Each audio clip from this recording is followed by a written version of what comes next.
নমস্কাৰ এই মুহূৰ্তত আপোনালোকে চাইছে সাহিত্য টেকনলজি ইউটিউব চেনেল এই চেনেল ৰাজ্যৰ খবৰটোতে কেইবাটাও গুৰুত্বপূৰ্ণ খবৰ আপোনালোকলৈ আগবঢ়াইছে যিকেইটা খবৰ আপোনালোকে জনাটো অত্যন্ত দৰকাৰী আৰু এই খবৰকেইটা আপোনালোকে উপস্থাপন কৰাৰ আগতেই আপোনালোকে যদি এই চেনেলটো নতুনকৈ আহিছে তেন্তে চেনেলটো প্লিজ ছাবস্ক্ৰাইব কৰি থ'ব আৰু ভিডিঅ'টোত এটা লাইক কৰি উৎসাহিত কৰিব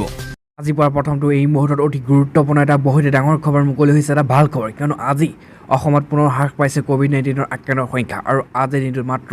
54 জন লোকে মৃত্যু খবৰ দিবলগীয়া হৈছে আৰু ইয়াত কৈছে ৰাজ্যত শেহতীয়াকৈ কেইটামান দিনত হ্ৰাস পাইছে কৰোনা ভাইৰাছৰ আক্ৰান্ত ৰোগীৰ সংখ্যা আৰু শুকুৰবাৰে আক্ৰান্ত হৈছে 3.0% ইতিমধ্যে হ্ৰাস পাইছে আনহাতে দিনটোত মৃত্যু হয় 54 জন লোকৰ কিন্তু ইয়াত কৈছে বিগত 24 ঘণ্টাত ৰাজ্যখনত মুঠ 1,23,593 জন লোকৰ কোভিড পৰীক্ষা কৰা হৈছিল আৰু ইয়াৰে 4,548 জন লোকৰ ফলাফল কোভিড পজিটিভ আহিছে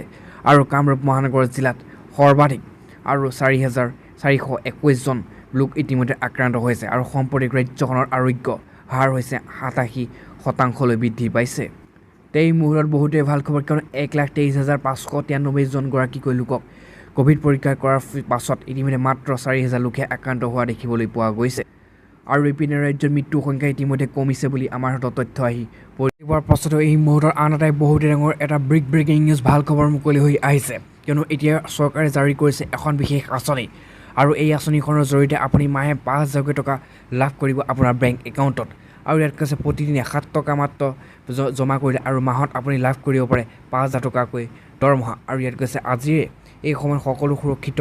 বিনিয়োগ আৰু কৰিব বিচাৰে কিন্তু আমাৰ এই বেছিভাগ এতিয়াৰ পৰা বৃদ্ধ বয়সৰ বাবে বিনিয়োগ কৰা আৰম্ভ কৰে আৰু যাতে পিছত কোনেও তাৰ ওপৰত নিৰ্ভৰ কৰি বেলেগৰ ওপৰত নিৰ্ভৰ কৰিবলগীয়া নহয় কিন্তু 2015 চনত আৰম্ভ কৰা অটল পেঞ্চন যোজনা আৰু ইয়াত বিনিয়োগ কৰি আপুনি মাহিলী উপাৰ্জন কৰিব পাৰে বিভিন্ন টকা আৰু যদিও অসংগঠিত আৰু খণ্ডত ইতিমধ্যে কাম কৰা লোকসকলৰ বাবে অটল পেঞ্চন যোজনা হৈছিল আৰু ইতিমধ্যে 18 পৰা 40 বছৰ বয়সৰ যিকোনো ভাৰতীয় নাগৰিকে আঁচনিখনৰ বিনিয়োগ কৰি পেঞ্চন লাভ কৰিব পাৰে তেওঁলোকে কেৱল বেংক আৰু ডাকঘৰত একাউণ্টত থাকিব লাগিব আৰু এই আঁচনিখন কমেও 1,000 পৰা 5,000 টকালৈ মাহিলী দৰমহা আপুনি পেঞ্চন বেংক একাউণ্টত আপোনাৰ সোমাব যদি আপুনি এই পেঞ্চন আঁচনিৰ বাবে পঞ্জীয়ন কৰিব বিচাৰে তেনে আপোনাৰ এটা সঞ্চয় একাউণ্ট আৰু আধাৰ আৰু মোবাইল নম্বৰ এটা লাগিব আৰু চৰকাৰে আপোনাক মাহে 5,000 টকা লাভ কৰিব দিব বেংক একাউণ্টত আৰু যদি আপুনি দিনটো 7 টকাকৈ জমা কৰে তেন্তে আপুনি মাহে আপুনি আজীৱন কাললৈ 5,000 টকাকৈ আপুনি দৰমহা একাউণ্টত সোমাব আৰু ইতিমধ্যে এই আঁচনি ধন চৰকাৰে এই মুকলি কৰিছে ৱেবছাইটৰ পাছত এই মুহূৰ্তত সকলোতকৈ ডাঙৰ আজি দিনটো ব্ৰেকিং নিউজ মুকলি হৈছে কিয়নো সকলো কল্পনা অন্ত অৱশেষত চৰকাৰে জাৰি কৰিলে নতুন SOP আৰু ইতিমধ্যে সকলোৱে ভাবি আছে যে সান্ধ্য আইন পিছুৱাই দিব কিন্তু অৱশেষত সান্ধ্য আইন পিছুৱাই দিয়া হৈছে আৰু ইতিমধ্যে সকলো দোকান পোহাৰ খোলাৰ নিৰ্দেশ জাৰি কৰিছে আৰু ইয়াৰ প্ৰথমতে স্পষ্টভাৱে কোৱা হৈছে যে কাৰফিউ 1 বজাৰ পৰা ইতিমধ্যে পিছুৱাই দিয়া হৈছে চৰকাৰৰ কোভিডৰ নতুন SOP লগতে কৈছে যে ৰাজ্য নতুন SOP দিনৰ 1 বজাৰ পৰা কাৰফিউ দোকান খোলাব ইতিমধ্যে 12 বজালৈ ইতিমধ্যে বৃদ্ধি কৰা হৈছে আৰু তাৰপিছতে কি নতুন SOPত আছে সকলো জানি লওক ভিডিঅ'টোৰ মাধ্যমেৰে আৰু যিহেতু বৰ্তমান 11 বজাৰ পিছতে সম্পূৰ্ণৰূপে বন্ধ হৈ পৰিছিল সমগ্ৰ অসম কিন্তু এতিয়া কাৰফিউ পিছুৱাই দিয়া হৈছে 1 বজালৈ আৰু দিনৰ পৰা 1 বজাৰ পৰা পুৱা 5 বজালৈকে থাকিব কাৰফিউ ইতিমধ্যে পিছুৱাই দিছে এই সময়সীমা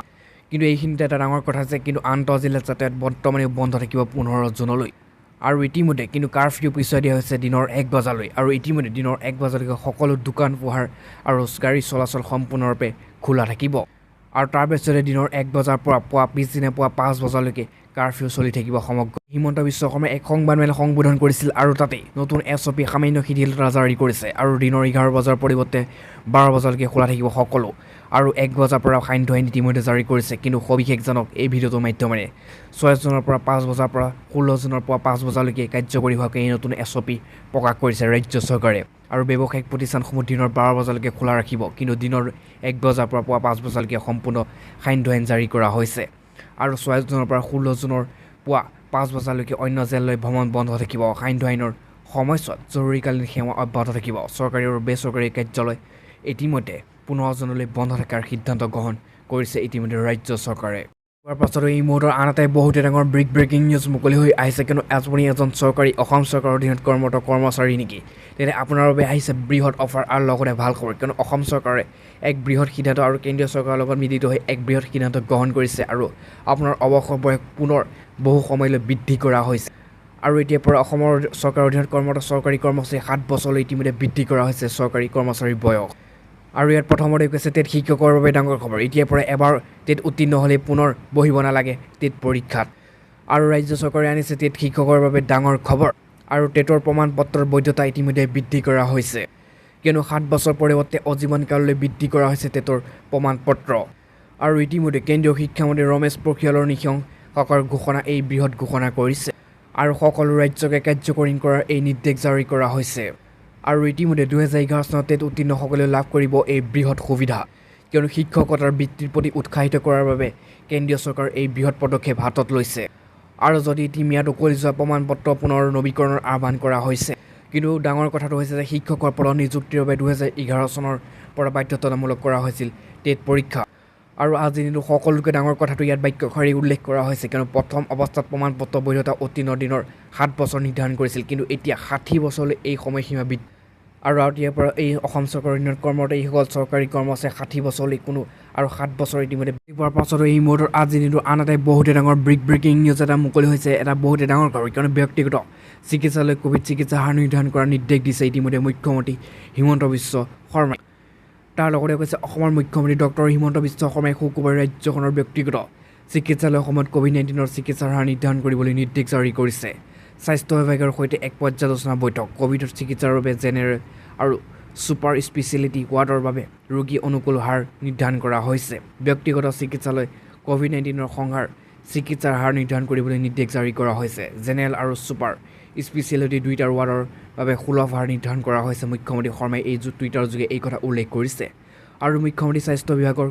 আৰু কোমবিডিত থকা যিকোনো বয়সৰ ক'ভিড ৰোগীক হোম আইচলেশ্যনৰ অনুমতি নিদিবলৈ নিৰ্দেশ দিছে। আৰু এনে ৰোগীসকলক ক'ভিড চেণ্টাৰ কোৱাৰেণ্টাইন কৰাৰ নিৰ্দেশ হ'ব। আৰু ইতিমধ্যে ইয়াৰ উপৰিও মুখ্যমন্ত্ৰী শৰ্মাই ৰাজ্যত টীকাকৰণৰ প্ৰক্ৰিয়া ক্ষীপ্ৰ কৰিবলৈ বিধায়কসকলক নিৰ্দেশ দিছে। আজি পোৱাৰ পাছতো এই মুহূৰ্তৰ আন এটাই বহুতে ডাঙৰ খবৰ মুকলি হৈছে, এটা গুৰুত্বপূৰ্ণ খবৰ, কিয়নো কৈছে কৰদাতাসকলৰ বাবে গুৰুত্বপূৰ্ণ। চলিত মাহ জুন মাহ আৰু পিছত মিছ নকৰিব, কাৰণ TDS দাখিলৰ সময়সীমা গুৰুত্বৰ ডেডলাইন ইতিমধ্যে নিৰ্ধাৰণ কৰিছে। কিয়নো 2021 বিত্তীয় বৰ্ষৰ বাবে আয়কৰ ৰিটাৰ্ণ দাখিল কৰাৰ সময়সীমা বৃদ্ধি কৰিছে কেন্দ্ৰীয় প্ৰত্যক্ষ আৰু পৰোক্ষ।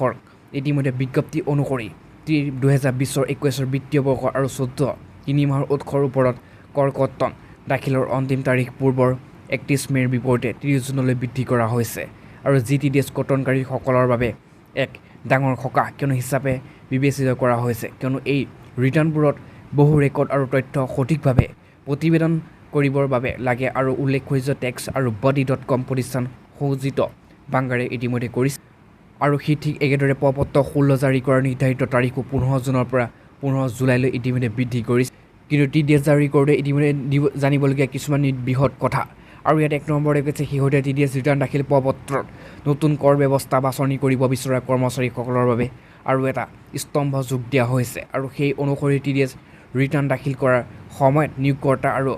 এক নতুন আৰু ব্যৱস্থা বাছনি কৰিবলৈ যোৱা সকলৰ বাবে বিকল্পটো বাছনি কৰিব লাগিব বুলি টেক্সট উইন আৰু প্ৰতিষ্ঠানটোৰ আৰু মুখ্য কাৰ্যবাহী বিষয়া অভিষেক সোণীয়ে ইতিমধ্যে কৈছে। 2 নম্বৰে ইয়াত কৈছে যে যদি প্ৰতি বছৰে TDS কৰ্তন কৰা হয় তেতিয়া 50,000 টকা অতিক্ৰম কৰিলে এই ব্যক্তিজনে যোৱা 2 বছৰত TDS দাখিল নকৰিলে চৰকাৰ ৰিটাৰ্ণ দাখিল কৰাৰ সময়ত অধিক TDS আদায় কৰিব। আৰু এই নতুন নিয়ম অনুসৰি এই বিষয়ে ব্যাখ্যা কৰি অভিষেক সোণীয়ে কৈছে 2021 বাজেট উপাৰ্জনৰ নিৰ্দিষ্ট আৰু প্ৰকৃতিৰ ক্ষেত্ৰত অধিক হাৰত TDS কৰ্তন কৰিবলৈ 206AB আৰু নতুন ধাৰা প্ৰৱৰ্তন কৰা হৈছিল, য'ত বিগত 2 বছৰ আয়ৰ আৰু ৰিটাৰ্ণ দাখিল নকৰাৰ হোৱা এই প্ৰতি লক্ষ্য ৰাখি বছৰে কৰ্তন কৰা TDS 50,000 টকা অতিক্ৰম কৰা হৈছে। কিন্তু TDS হাৰ নিম্নলিখিত সীমাতকৈ অধিক হ'ব। আৰু লগতে কৈছে যে প্ৰথমতে কৈছে প্ৰাসংগিক শাখা ব্যৱস্থাৰ অধীনত নিৰ্ধাৰিত হাৰৰ দুগুণ বা খ আৰু বলত হাৰৰ দুগুণ বা বাক আৰু 5% হাৰ। আৰু লগতে আয়কৰ ৰিটাৰ্ণ দাখিল কৰাৰ সময়ত নগদ ধন পৰিশোধ কৰিবলগীয়া কৰৰ পৰিমাণ 1 লাখতকৈও অধিক হ'লে আৰু ধাৰা 234A অধীনত দুগুণীয়া সুদ ITR দাখিল কৰাৰ নিৰ্ধাৰিত তাৰিখ